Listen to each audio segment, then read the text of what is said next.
So, you could say the Altima is leaking a little bit of oil.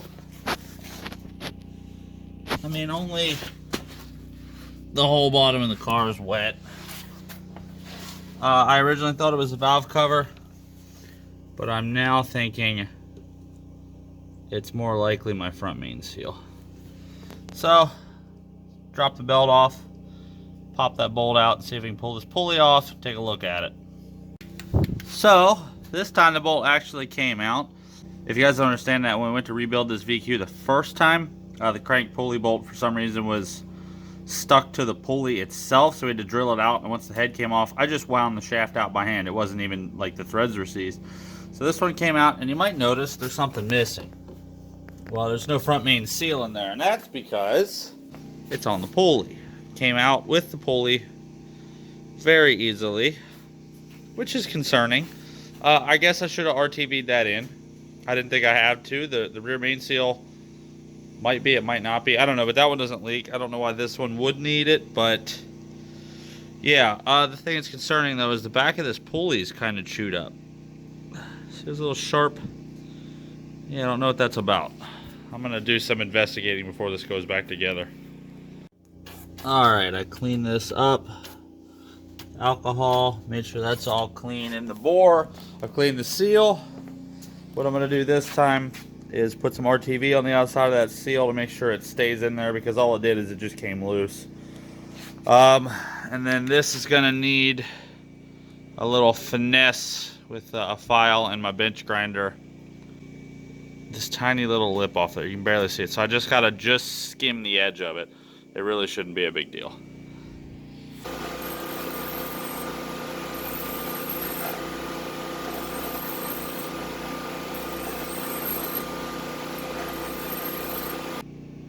So I got that big bad lip off, and this surface here that was all cut up, I put a BP sandpaper on the concrete, and I got this nice and flat again. I don't know why it's wearing. It really shouldn't be touching anything. Maybe I had something in wrong. I'm going to double check tomorrow after the seal's dry, but all the sharp edges are gone. I put the same seal back in because the seal wasn't cut. The seal itself wasn't leaking on this surface. It was actually leaking around the seal between the rubber and the upper oil pan. So gonna give this 24 hours to dry under here, and then we will go ahead and wash all this tomorrow so we can see if it stops leaking. Also, I don't like my car being this gross. And it makes my wheel dirty super fast. I drove this thing to town one time, and I'm starting to get all this build up. I mean, 30 miles. So, anyway, yep, let's let it dry. This time it won't leak because I actually RTV'd it in, and we'll go from there. Alright, the crank pulley is on. I have it torqued to 140 foot-pounds. That's the highest my torque wrench goes. It used to go to 150, but it decided its limit is now 140. Don't know. But that should be tight enough. I think I probably had it like 50 last time, because I think I tightened it by hand and forgot to check the torque. Anyway, can't test that yet, because obviously I'm missing a valve cover. We had a small leak back here. I'm going to go ahead, when I put this cover back on, just put some RTV on this whole area. As you can see, that's where it was leaking. That should fix that little leak up. That was a very, very, very slow leak, but it's still going to drip down the back of the motor, and I don't want that. So, let's clean stuff up, put some RTV on some stuff, and let it sit for another day. At least we got the Skyline's coilovers done today while this was curing, so it wasn't a wasted day. Whew. So it's going to be a little bit hard to film doing the Skyline yesterday. I left my tripod at Jeremy's shop, but anyway, getting this thing put back together so I can start it and do the leak checks. I dropped a bolt for this down here somewhere, and when I was looking around, I figured out why this thing vibrates the whole car so much. It just started out of the blue, and I had a theory that my header was now hitting the metal part of my engine mount because the arm that I had to cut probably broke. I'll throw in a shot of that right here. Here's all the material that came off, and here's the result. That's how much it interferes by. So I'm gonna put a little spacer under here so the mount doesn't touch the header, but I'm pretty sure at this point this mount's more decorative than anything. Not sure that's gonna hold a lot of weight. This is the piece I cut to make it fit around the headers, because for some reason these headers don't fit. The 08 Altima, I bought exhaust for the, like the 02, 03 to the 06, because they don't make an exhaust for this chassis anymore that doesn't cost $1,000 for headers. So I bought that and made it work. And my theory was correct.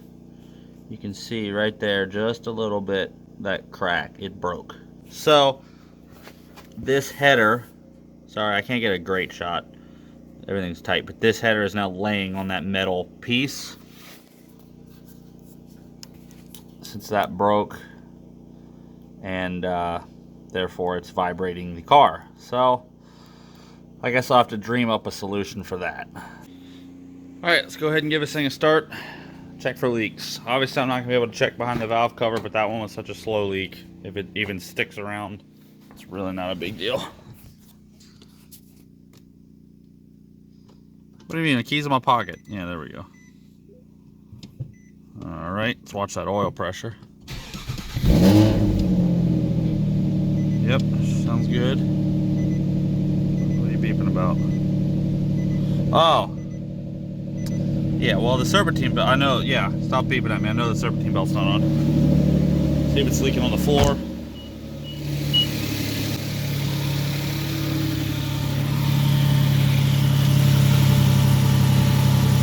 That pulley looks unhealthy. Can you see the bolt bouncing around? What is up with that? I might have to put the stock pulley back on. So this is why it's good to keep parts. I went through one of my many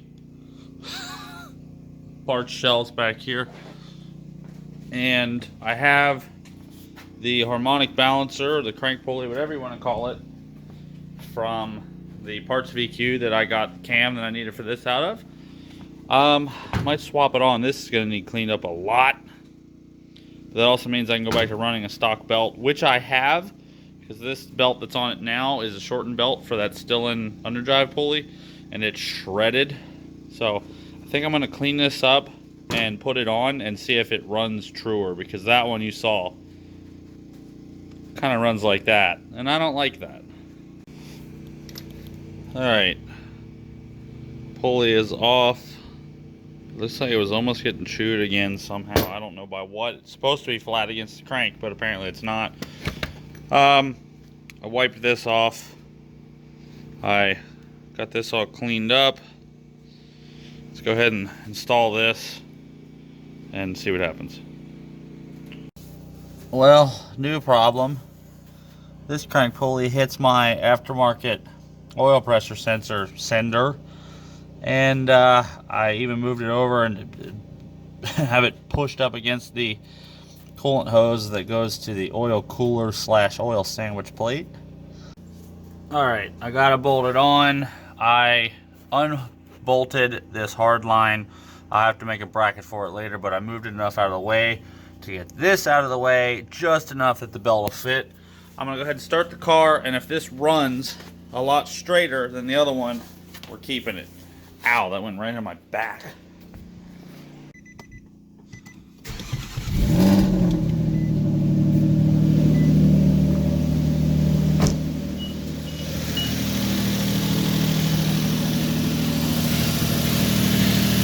Yeah, that's a lot better. It's gonna get changed. Well, maybe my headlights will stop flickering from the underdrive pulley and stuff. Sometimes I joke that I'm a hoarder, but honestly, I don't like saying that. But after all, I did keep the old serpentine belt from this that I drove around. I was like squeaking all the time. I still didn't throw it away. Altima Coupe V6 serpentine belt, used and slipped a lot. Stock size, not for underdrive pulley. Well, we're not running the underdrive pulley, so it's a good thing I did keep it. I don't know if it's something with the rack on this car, but when you don't have power steering in this Altima, because obviously the serpentine belt's off right now so I can wash everything effectively, you almost can't steer it at all. I've driven old cars without power steering. Yeah, it's kind of hard, but once you're moving, it's really not that bad. This thing actively fights you so hard. I had to do a 3-point turn to get in my driveway because I couldn't turn it far. Like the closer you get to the edge of the steering too, like the full lock, the harder it pushes back. It's actively almost impossible to drive without power steering. All right, you can see the water's gross. The wheel is clean. And for the most part, this is clean. Let's get the wheel back on and go get this belt and everything on and finish this up. We're gonna see if everything is functioning properly again. I don't have my key. That is honestly ridiculously common for me to do. All right. All right, we have no lights. Wow, the voltage is really weird. Everything's super bright all of a sudden.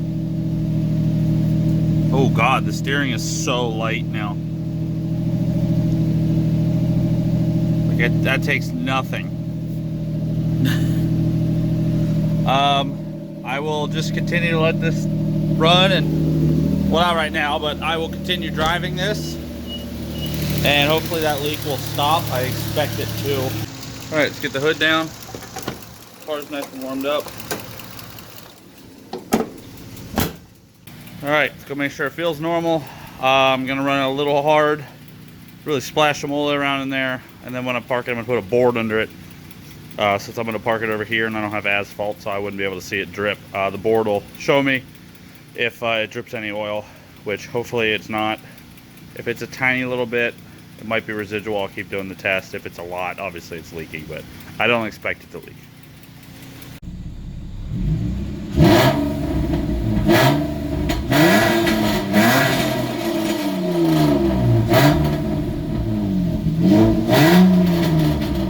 Pretty healthy oil pressure. Well, she is driving fantastic, and for once I remember to torque every bolt. I didn't forget like one or two. Now I know it's controversial. Some people hate the sound of VQs. I love the sound of this VQ. I think Shane's G doesn't sound that good, but I want you guys to hear this thing. I think it sounds amazing.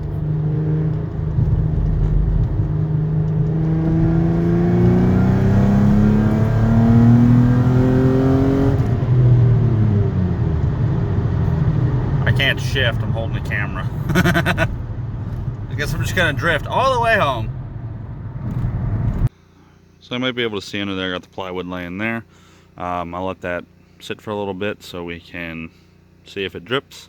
But definitely in another video we gotta work on the brakes. The rear brakes sound like they're metal on metal. I got pad left, so I don't know why. Maybe there's a rock in it or something, but they sound horrible. So I think it's time for a brake upgrade. Well, I hope everybody has had a Merry Christmas. The way I edit videos, this will probably be out in March, so this won't make any sense, but we're looking at the Altima because one of the things my girlfriend got me was a set of these NRG Lugnuts I've been trying to get. I love the sparkle that's on them. I'm gonna go grab some tools. We're gonna stick them on and see the difference. That looks really good, and it actually matches my brakes a lot better than I thought it would. Yeah, I like that. I like it. All right, so it's the next day. It's after Christmas. Had a pretty good day. I just got the wheel off this.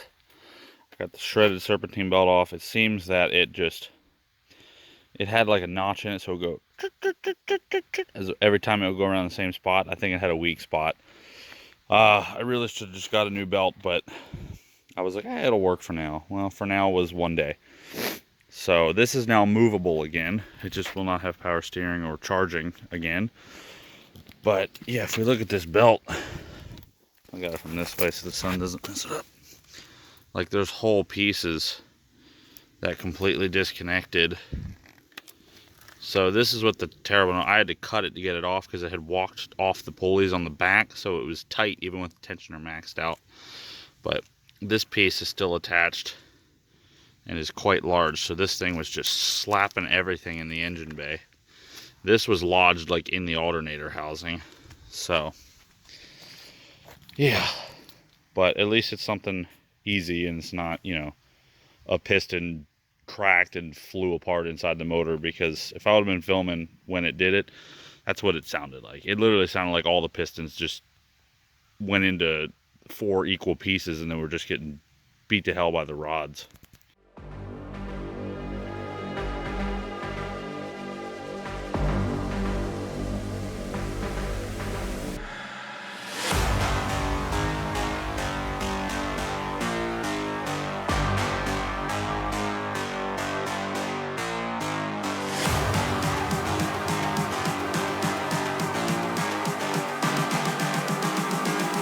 I'm just calling to say I